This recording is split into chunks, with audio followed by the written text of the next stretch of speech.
Jessie Reyes is featured on this project. Young up and coming star. She's on 2 songs. How did you find Jessie Reyes? I was coming home. I got home one night from a video shoot, actually, and she was on TV. It was the Seth Meyers show, and she was doing that song Gatekeeper. And I was like, who the fuck is this? Because her voice to me was so crazy. So I rewound it, and I was like, oh shit, I gotta check her out. So I went down the wormhole of looking up shit, and I was like, yo, I really wanna fuck with this chick, because she, right now, my personal opinion, I think she's gonna really blow up. That's my personal opinion. I've seen people, very talented people, not do that, but I think that I would put my money on her that she will absolutely be huge. But I don't even know if like necessarily in the pop world or anything like that. I don't feel like she does pop music. I feel like she comes from a real place and she writes her own shit. First time I got in the studio with her, I played her a couple beats and she just started writing to one right there. Laid a hook, Good Guy. I was like, oh shit. So she wrote the hook. Quick.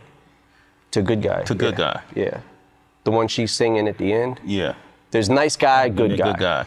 And the reason that happened is because, oddly enough, she had already had a song called Nice Guy. She had that song, right? So I think that was the last day I was in LA. I came back home and wrote to that one. And then I was like, I want to write to the other one too, but they're both saying Nice Guy, Good Guy. And I was like, fuck it, I'll make it like it's kind of one song. Dre's all over this project? Dre's input is all over it, for sure. He felt like me and him had a couple discussions about the last album. And one of the things that he said to me was, like, he hit me up one day, he was like, yo, I don't like how motherfuckers are talking about your album. And he had heard Revival, right? Yeah. Him and Jimmy Iovine had sat in there and listened to most of the songs I had done at Rick Rubin's studio. And based off that reaction, I think Dre was a little confused too when that happened with Revival. Probably not more so than me, but we had a conversation earlier in the year, and I think I had only had one song by that time. This was like January. Yeah. I had the one song and was thinking about releasing it, and then wrote another song. When I got back to Detroit, recorded it. Like, okay, now I got 2 songs. I might as well do a fucking album. And that's kind of how that came about. But Dre also, there's a couple songs that he kind of deaded them just because he didn't have a good reaction to them, and he also felt like one of them was going a little far. A song? Hey, man. What does that mean? Like, how far did it go? It definitely went too far. When you say go too far, I feel like Kamikaze was the place where if you were ever going to go so-called too far, this is where it would be. You did the BET verse for the rap cypher, and in it, you covered a lot of content that was relevant to the world we live in today that some folks want to sweep under the rug, and this is my own personal opinion. Conversations we have every day on Shade 4-5, on Sway in the Morning, we talk about, the injustice, policies, prejudice. We talk about discrimination, all of these different things, whether or not we're in the middle of a race war that is trying to be perpetrated by people in power. Not a war in the sense where people are going to pick up guns and shoot at, well, maybe, shit. Right. But in terms of psychologically, the whole nine. So when you did that verse on the BET cypher, what I thought why it was necessary, King Crooked had a song called I Can't Breathe, where he talks about, man, we can't just be the only ones saying this. White rappers shouldn't stay quiet. White rappers shouldn't stay quiet. I can't tell you how hard that line hit me. It was to the point where I'm like, this is how strong I feel about something. I gotta put it in the right words, And I saw shit where it was like, oh, these are not new subjects, they're new to Eminem, and that kind of shit. How did you respond to that reaction? You got backlash for that. You know, especially when you I got backlash for the Trump cipher, and you know, it is what it is. At least when this shit is all said and done, maybe I can just be on the right side of history. But you got people dissecting the bars and going, "Oh, this shit is trash. It's not even that good," and like that's not what it's about. You're missing the whole point. You know what I'm saying? I'm trying to say this also to my fan base who might have voted for him. A lot of people in my fan base probably did. And at the time I did the cipher, I realized after it was all said and done that maybe I should have just attacked him. When you said you drew that line in the sand, maybe you should have not done that. You should have reworded it and showed empathy towards. Well, that's what I realized after I was done. That's kind of how I felt, because it's like, okay, this is backfiring on me, and I don't care. I don't give a fuck if that's what happened and hurt my sales. I don't care about that. Yeah. I care about the message I'm trying to convey. Why you felt a need to stand up, though? What was that for you as Marshall? What made you decide? Because I was just watching it every single day. I watch a lot of news, right? Yeah. The thing that pissed me off the most, that really set me off when I started going crazy with the pen, because I'm like, the Kaepernick thing. And when that shit happened and how he kept changing the narrative and kept changing the narrative, you fucking, I can't, I don't want to get into this whole Trump thing anymore. But well, you mentioned at the end of the ringer, Agent Orange sending a Secret Service to your house. Did the Secret Service really come to your house after that? They came to my studio, yeah. Okay. And they were just basically asking me questions about my lyrics to see what the intent was behind them, and if I was making a actual threat or just expressing myself. So that really happened. Wow, that's crazy. Right now, what we're seeing too, because Colin Kaepernick was named the face of Nike's 30th anniversary of Just Do It. You saw that, right? And then you got a whole slew of people that are now burning Nike shoes and Nike I saw that. products. It's infuriating. Yeah, what do you think? Infuriating. Yeah. Like, really?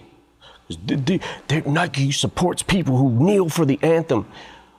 At this fucking point, come on. Seriously? Seriously? You gotta be a fucking moron to think that that's just what it's about and it's that fucking cut and dry. Yeah. You know what I'm saying? Like, there's a meaning behind this shit and there's real pain behind this shit. And you're burning a fucking pair of shoes? When you go about your fucking day and you got your job and you're thinking about all this other shit, that's what really fucking bothers you? People ain't gonna stop watching football. They're just not. Yeah. Football to me is the best sport there is. And what draws you to the game should not be, if that's how you feel about your country and you feel like you should stand for the anthem, stand for the anthem. That's fine. But you also need to realize that this is America and people have died for these rights to be able to protest and to be able to take a knee. Stop making it fucking personal about yourself. You have nothing to do with this. I agree. We got to get back to Tyler, the Creator, man. I'm a big fan of Tyler's, you know, and I recently saw him perform. I know that Tyler was a big fan of yours growing up, right? And then I recall you even reading about you saying some good things about Our Future, how they're pushing boundaries years ago. Yeah, for sure. And you said some great things about them as a talent, as pushing boundaries, as a group, Our Future as a whole. Yeah. What happened with you guys? Yeah, no, I really did like them. I thought like, I thought their movement was really cool too. Did y'all make music?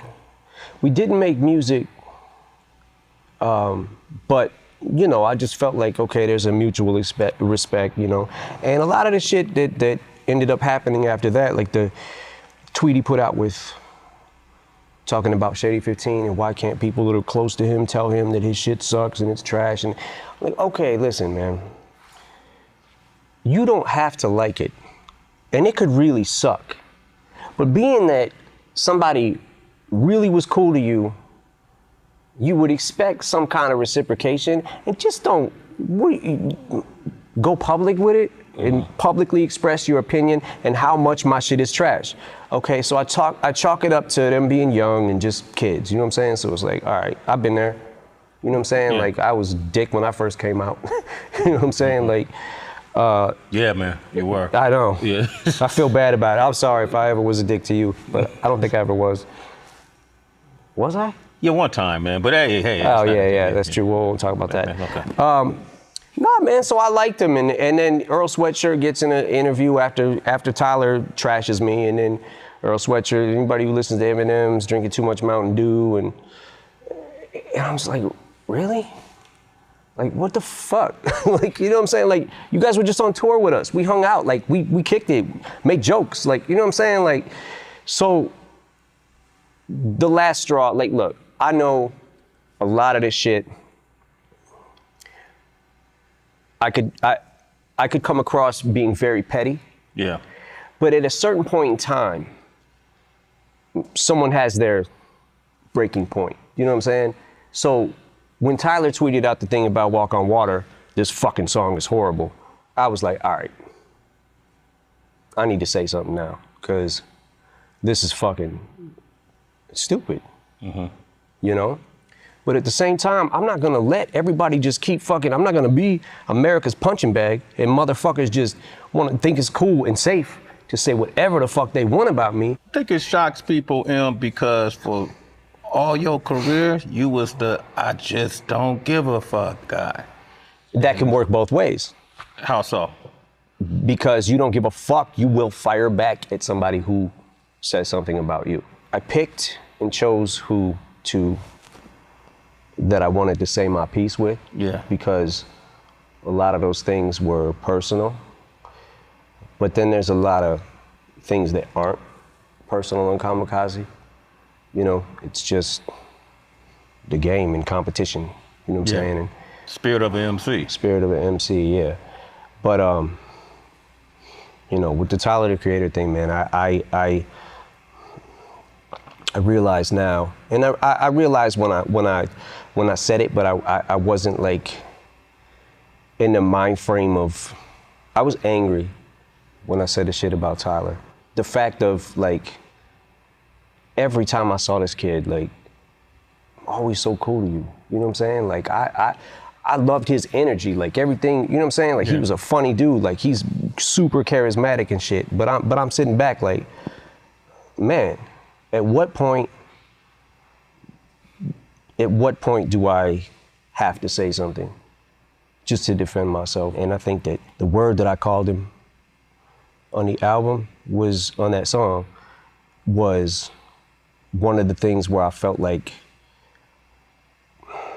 this might be too far.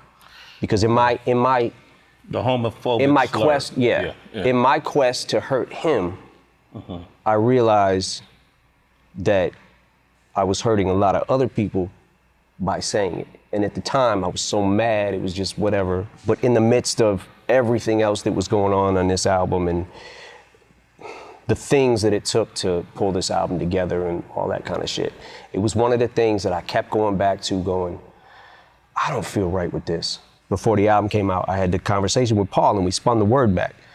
But now I realize people can hear what I'm saying anyways. In the case of this, man, I feel like just, man, I wish you and Tyler could sit down and hash that one out now that you fired your shot back and he said what he said, because I think that's a special young man, and he could probably use your mentorship and you could probably feed off of what he has to offer as well. I could tell it's different from Joe or some of the other names. Yeah, it's definitely different. It's not as personal. It's one of them things like, all right, dude, you deserve a tap now because I think you thought it was cool to just, because you slid with the other things and I didn't say shit, because like I said, I was chalking it up to them being young and just kids, man. I'm like, but at the same time, at what point do I just gotta keep taking this shit? People took that line and thought you were indirectly talking about Drake. What I'm telling you with these lines is, I don't know what's real and what's not at this point. I'm telling you that if I ever need a ghostwriter, I need to just fucking put the mic down.